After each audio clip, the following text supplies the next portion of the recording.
Hey, First Baptist Youth.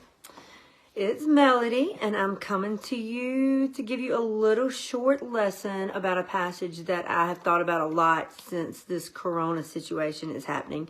So just to give you some context, Queen Esther is married to King Xerxes, and she has the horrible job of convincing him to not kill thousands of Jews.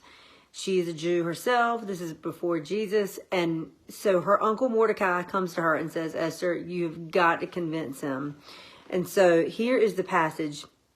It's chapter 4 of Esther, verse 14.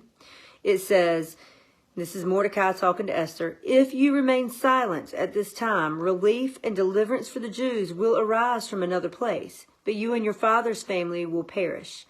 And who knows but that you have come to royal position for such a time as this.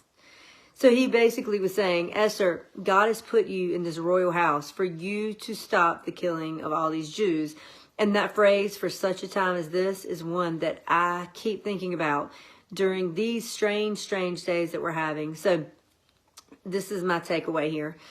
God has put all of us, each and every one of us, every one of you youth members, all of our Miss Johnson, Miss Susan, and Clay, and all of our youth leaders have been put in the year 2020 for such a time as this, just like Esther was put in the royal house.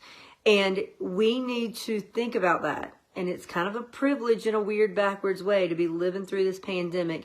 And we need to focus on the lessons that God's trying to teach us, whether it's to spend more time with family or to disconnect from our busy lives a little bit, have more downtime, enjoy nature more, whatever it is that God is trying to tell each of us to learn through these crazy times.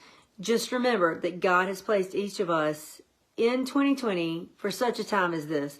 And that we need to learn the lessons he's trying to teach us. And then we need to go out and share those and show others God's love and bring others to Jesus and be his hands and feet during these crazy days. So whenever you're frustrated, whatever is going on, that things are up in the air because we're all quarantined and we're not in school, and are we going to go back, and what's this summer going to be like, and plans are getting canceled. Just remind yourself that God has chosen each of us for such a time as this, and that we need to make the most for it and learn the lessons he's teaching us and share them. All right, guys, I hope to see you soon back on the third floor in person. Bye.